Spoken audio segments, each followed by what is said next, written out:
I don't actually remember the moment of impact. I remember being in the water, like in a washing machine full of nails, because it wasn't just the current. It was, you know, bits of glass, bits of metal, bits of wood. There were basically dead bodies, body parts everywhere. And it was kind of seeing all that at that point the kind of realisation came that Nova probably hadn't have made it out. My name is Andy Chaggar. I am the director of a youth employment charity called Rise Up, and I'm a survivor of the 2004 tsunami in Thailand. At the time of the tsunami, I was 27 years old. Nova was wonderful, she really was. She was just an incredibly warm, straight-talking, smart and funny woman. Ended up moving to Germany together. We were partners for about 5 years.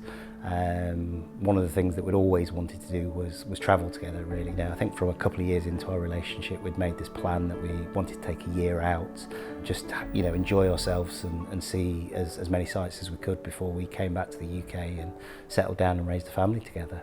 The night before the tsunami, or the day before even, was Christmas Day. So we just had the most amazing day on the beach, really. We just sat there relaxing, catching up, telling stories, having loads of fun.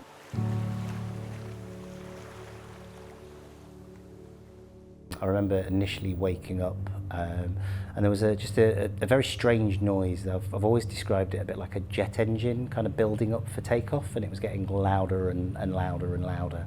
And I remember that the room we were in was beginning to shake and vibrate. And I woke up and we'd had a few drinks. We'd been up quite late the night before, so I was a little bit disorientated as well.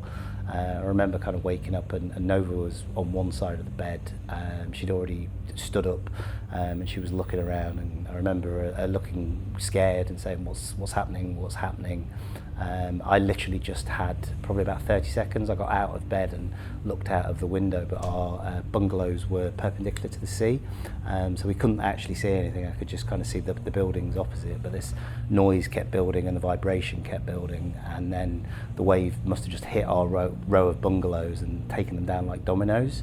I don't actually remember the moment of impact. I remember being in the bungalow, and then I remember being in the water. I don't know if I lost consciousness for a moment or if I was just stunned, but I remember just kind of waking up, being in the water, being churned and churned around.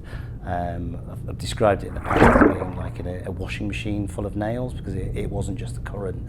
It was, you know, bits of glass, bits of metal, bits of wood. I remember being underwater, you know, trying to surface, not really knowing what was going on.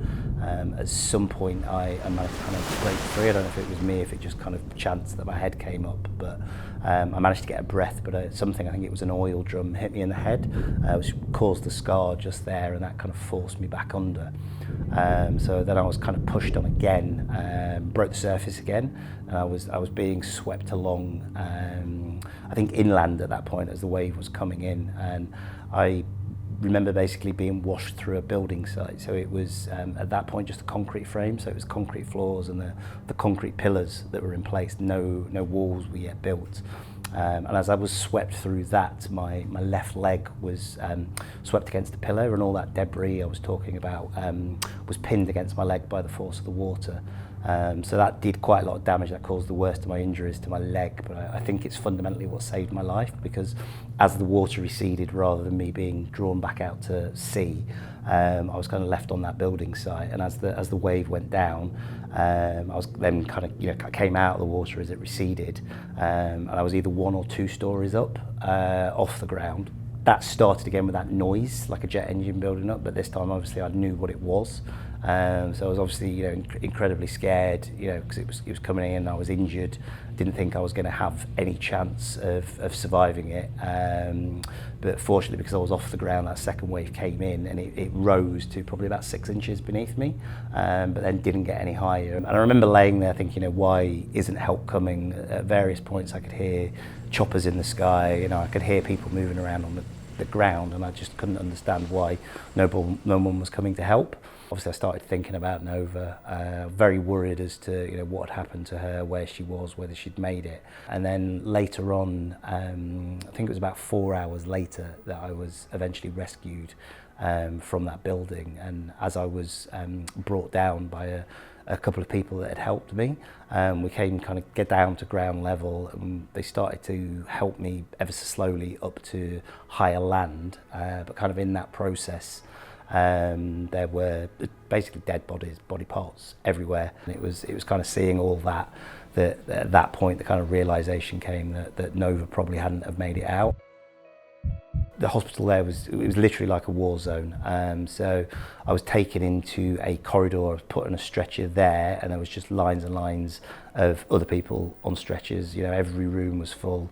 It was at that point that I first heard the word tsunami. There was a television that was kind of mounted on the wall in the corner, and other people were speaking. And at that point, that's when I found out it was, you know, not just Khao Lak, it was, and not just Thailand, it was the entire Indian Ocean. While I was in that hospital in Bangkok, I had 3 operations to my legs, so that was basically debriding all of the dead tissue, cutting it off. That was in itself a really horrendous experience, because the 3rd operation that I had, I realise now is they can't give you a lot of general anaesthetic multiple days in a row, so I actually kind of came to towards the end of the last operation. Horrendous experience, it just kind of broke me. After the tsunami, I was in Thailand for about 10 days in total. Nova was eventually identified about 6 months after the tsunami, and that was a combination of dental records, also a piece of jewellery, and you know, I was able to tell from that was what Nova was wearing on the day of the tsunami. So that was essentially the kind of conclusive proof that she hadn't made it.